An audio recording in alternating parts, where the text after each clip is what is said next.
Hi everybody!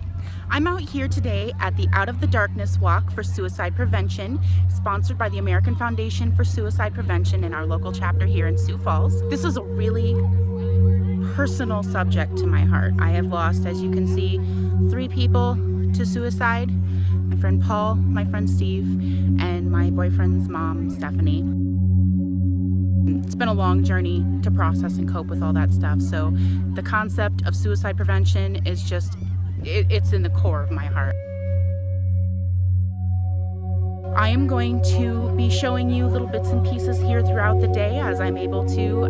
I had to get permission from people, so it's hard to be able to encompass how big and amazing this event really is. But I did just want to take a minute and share with you some of the really cool stuff that's out here.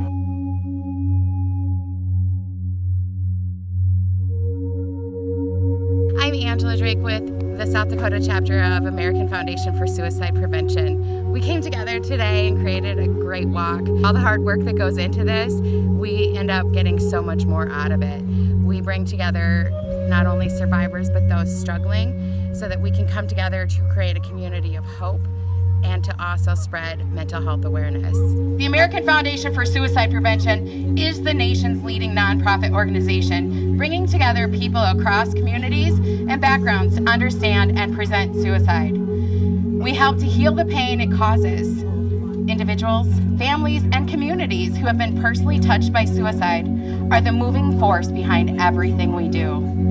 The American Foundation for Suicide Prevention has set a bold goal to reduce the annual suicide rate by 20% in 2025. That's tens of thousands of lives over the next 10 years. I lost my daughter in March of 2016, who was just 17. Brittany was the All-American girl. She was a star hockey player, an amazing athlete, friend, sister, daughter, and she struggled with mental health issues for quite some time before her passing, and we fought the good fight, which is why I chose to get behind working with the American Foundation for Suicide Prevention, because not only do they help educate and advocate for our loved ones, but they also provide research. We're one of the largest funders of research for suicide prevention, and that's what's important. When we're fighting any disease, we have to know what we're up against, and so that research part is what made me drawn to AFSP.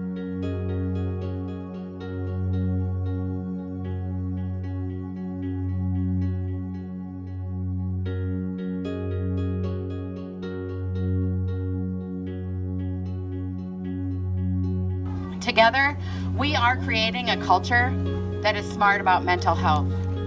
And you guys are all part of this large movement. We are part of nearly 250,000 people across the country who are walking to fight suicide. Thank you for being part of this day, for helping to raise funds for this research, survivor support, prevention programs, and advocacy.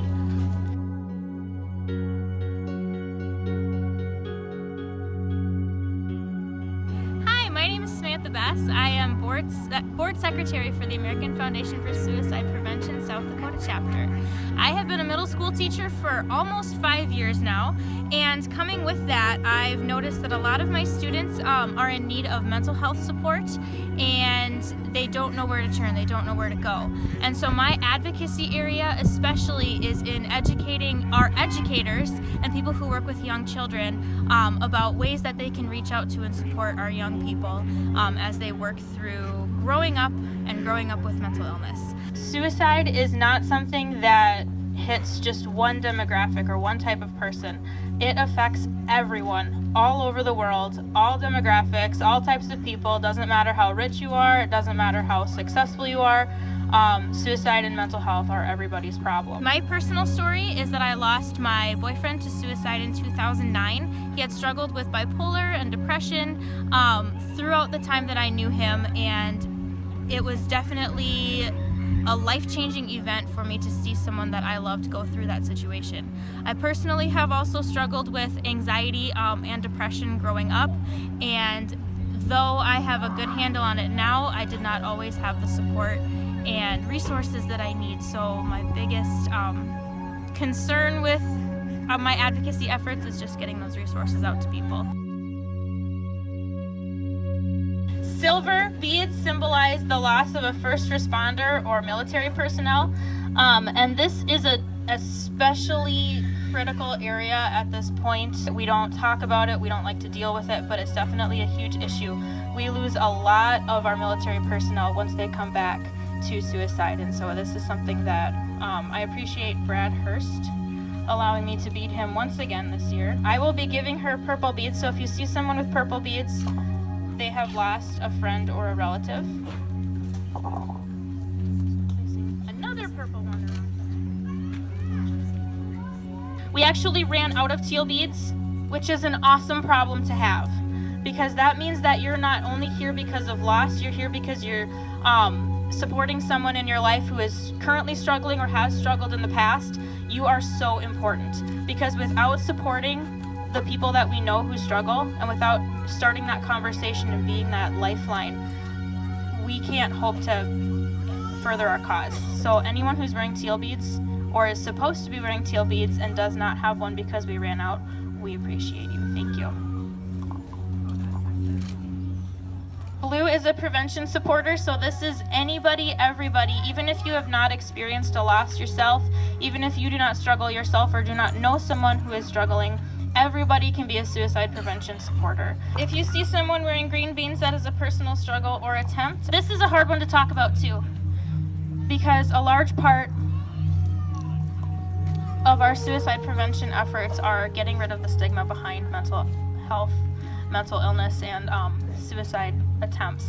Oftentimes it's hard to talk to people about having attempted to take your own life, or it's hard to talk to people about your personal struggles, because mental health is often not seen as equivalent to physical health. And so one of the biggest points of our advocacy efforts, and when we go to Capitol Hill and when we talk to our state legislators, what we want to talk about the most is mental health parity, which is treating mental health at the same level as physical health. It needs to be an essential health benefit. It needs to be included in insurance policies. And so when we advocate, that's our really, really big focus right now. So I appreciate you being here. I appreciate you sharing your story with us. Thank you. Carrie lost her brother Lee in March of 2000.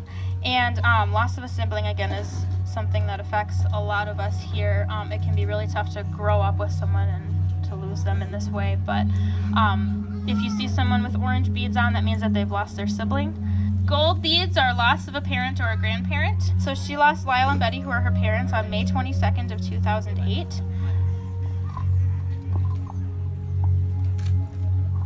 And one story that I took away from when I went to Washington, D.C. this year to be on Capitol Hill for Advocacy Day was that a lot of our founders that came from situations where they had lost their parents, and it can be very hard to cope with losing someone who is supposed to be taking care of you. And so just know that we are here for you, we support you, and we appreciate you being here today and sharing your story. Next up, we have white, which is loss of a child. Donna lost her child Shane on May 19th of 2017, and when I saw that, my heart broke, because it is incredibly hard to be at an event or a situation like this years down the road from a loss, but to have months in between your loss and this event. You're so brave and so awesome for being here, and we really, really appreciate that, and we hope you're getting the resources that you need here to help you out. So thank you very much.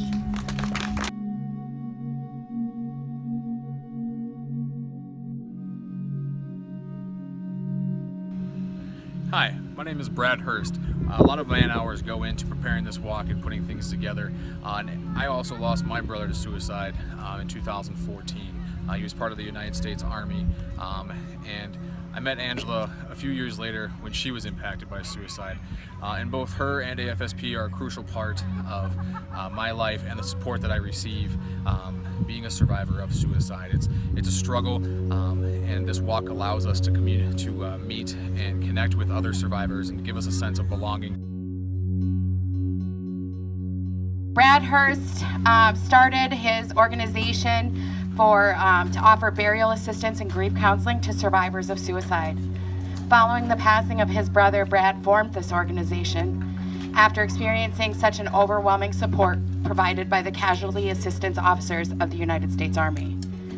After meeting several families who suffered financial hardship and lack of support, Brad decided he wanted to provide that same support. From that moment forward, he has served as executive director of the nonprofit, leading the organization as it strives to guide families through one of the most difficult times they may ever face and raise awareness of the stigma surrounding suicide. Brad's gonna read a survivor poem for us. We remember them. In the rising of the sun and its going down, we remember them. In the blowing of the wind and in the chill of the winter, we remember them. In the opening of the buds and in the rebirth of spring, we remember them. In the blueness of the skies and in the warmth of the summer, we remember them. In the rustling of the leaves and in the beauty of autumn, we remember them. In the beginning of the year and when it ends, we remember them. When we are weary and in need of strength, we remember them. When we are lost and sick of heart, we remember them. When we have joys and special celebrations we yearn to share, we remember them. So long as we live, they too shall live, for they are part of us. We remember them.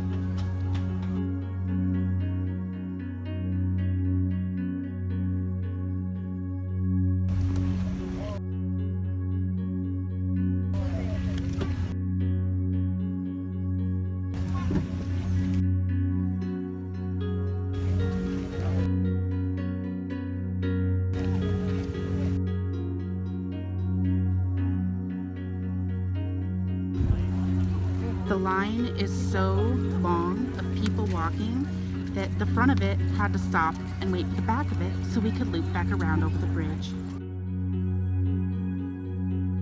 A lot of us struggle initially with feeling lonely, depressed, not knowing where to turn. And the FFSP provides survivors a place to turn. So any kind of donation, volunteer hours are going to be greatly appreciated. This organization really needs the support as much as they can get. So we'd love to have the opportunity to meet new survivors as well as donors and hopefully connect and make this organization into a much larger and greater impactful group. If you'd like to become an advocate, you can visit afsp.org, and there are tons of resources and tons of videos and volunteer opportunities and things like that that we can get people involved in. There are chapters in every single state, including South Dakota, so we are excited that we're the newest chapter to join. And if you go to that website, you can get all the information you need. We always need volunteers. Anyone's welcome. We have all kinds of things for anyone to do, so always reach out, and remember, there's always hope.